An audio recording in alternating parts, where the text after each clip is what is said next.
Hi, my name is Lisa Tremolata and I'm from dominatetheinternet.com.au, and I specialise in helping real estate agents position and promote themselves online in order to make more money and work less hours. Now today we have with us Andrew Morello, and he's Head of Business Development at Yellow Brick Road. He won the first Australian Apprentice. Mark Bouris chose him as the apprentice. He used to be in real estate, and what I've asked him about is being from the outside now looking into real estate, how he could have effectively changed his real estate career. From being in the corporate world now, what he's learnt from Mark Bouris and what he would actually implement into real estate business now. So take some notes. Also look out for our other interviews. We've got interviews with real estate agents, real estate trainers, internet marketers, entrepreneurs, all designed to help you catapult your career using the internet. So let me know what you think. That'd be great. Thanks. Bye.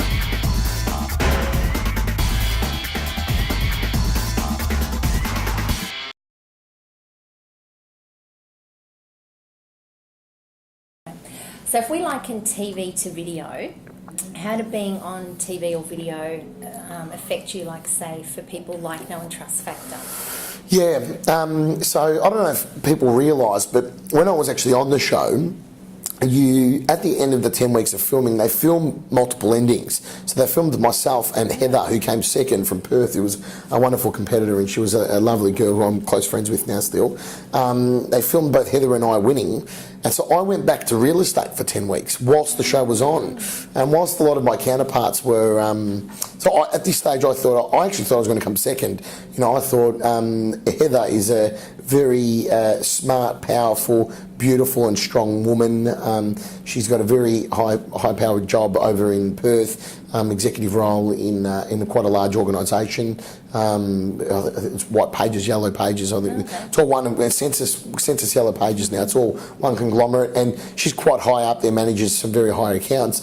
And I said to her at the end, I said as a joke, I said, you're the sort of girl that I would hire or marry. So she was already married and had a partner and children, but I said to her, I'd either hire or marry you. And I said, but she had a very, very good job as well. And so I thought, I thought I was going to come second. Not that I didn't think I was capable of coming first. I was very happy with my life, Lisa. It was... Moonee Ponds for us down in Melbourne was for my brother and my dad and I and my family, my sister, my mum. We were, local heroes as it was. My dad had been there since 1956, so, everything was great for us. I wake up every morning excited about, doing what I do every day. And then, so I went back to real estate, and all my counterparts are going to, openings and different events, and then I went to a couple, of course, as well. But I listed 43 auctions in 10 weeks. Serious? Yeah, so all I did... Off the back of that? Off the back of it. So, you'd walk into listings and it was hilarious. People would be like, you'd be 15 minutes into a presentation and they'd be like, look, we know you, we like you, we trust you, we just want to go with you. And they said, look, let's just talk about the finer details.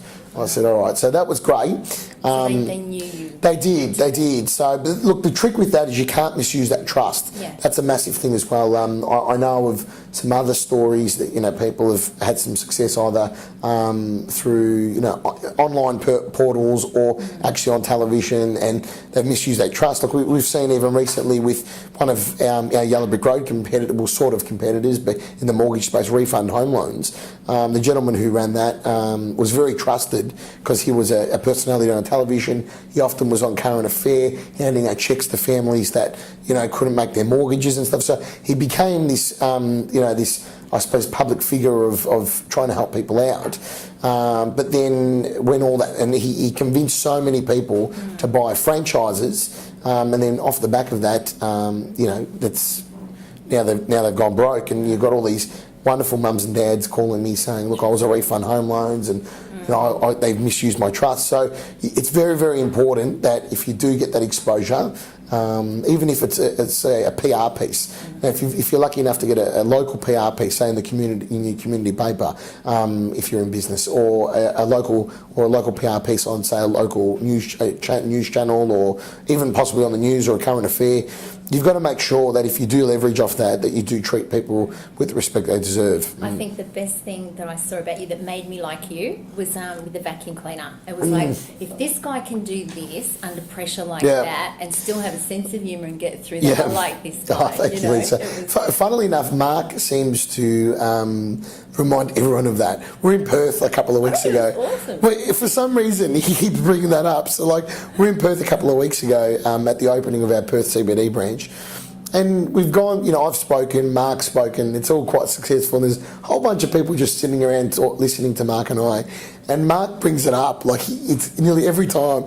And I go to him, why do you bring that up? And he goes, because it was hilarious. And I go, but what about all the good things that I do? Like, tell everyone about all the good stuff. Good. I know. It was like everyone was there going like, oh no, Yeah, I know. what's he going to do? But look, you just handled it so well. At least the lesson behind that is that through a challenging life experience, you probably learn the most about yourself. So often, and I'm not saying this in a sexist way, but often women especially, if something bad happens to them, such as their boyfriend cheats on them, or they get divorced, or they get fired, or one of their friends turns against them for something. What often happens, and men do it too, but I think maybe they're a little bit too lazy to hold on to things for so long, but they hold on to it, they latch onto it, and if you can't move past it, it will actually affect you in all ways, in your relationships, in your families, in your friends. And the biggest thing about that is when that happened to me with the vacuum cleaner and it wasn't working, you've got to make a conscious decision within 2 or 3 seconds of it happening. What am I going to do here? Am I going to panic? Am I going to lose my cool, or am I going to move on to the next phase? And that's probably the biggest thing. And Australia got to see, and sort of you wear your heart on your sleeve when you do that. Like, if you make a mistake and you're happy to work with it, people sort of say, well, look, this guy is real. Exactly. This guy is one of us. He makes mistakes too, and obviously he's moved on from it, and he's succeeded from it. Yeah. But I think, when I first met you, I felt like I knew you, like from the TV show and from videos, and that's what social media and video, I think, does now. Yes, definitely. Really, people, you can't really hide behind the banners anymore. Like, No. in business, people want to know who you're dealing with. Well, there's a guy, Paul Tonich, over in WA. He owns Altitude Real Estate. He's another mentor of mine. And they use, for their CRM, their client relationship manager, for all their real estate guys, they use Facebook.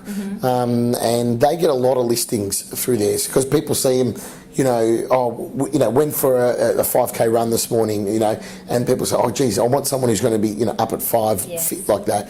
I went and, cooked the sausage, the barbecue at my kid's footy game on the weekend. Oh, I like a guy who's family orientated. So all of a sudden, people know Paul, and they know his staff at Altitude Real Estate really, really well through their social media. So when it comes time for listing the property, all they're really talking about is the property, and the client already really knows them. You know how, like, when you do a listing presentation, you're looking for that point of commonality. Like, you're sort of going like, do the kids play soccer, whether they work, do they know what's our common connection? And I think that's something you can get with social media that you haven't even met them. They can, like you said, the kids or the soccer or whatever. I saw, I put on my Facebook, we did a charity supercar, a luxury car drive day, and I bumped, like, someone came up to me at one of the airports and said, oh, I'm on your Facebook, and it looks like you guys had a lot of fun last weekend. And I'm like, I don't even know this person, and they come up and talking to me, which is great, and I'm all for it. And I had another lady another time when I was checking in at the airport, going through security, she's yelling out to me, I'm on your Facebook, I'm on your Facebook, and I'm like, great to hear. I know, yeah. So that was great. All right.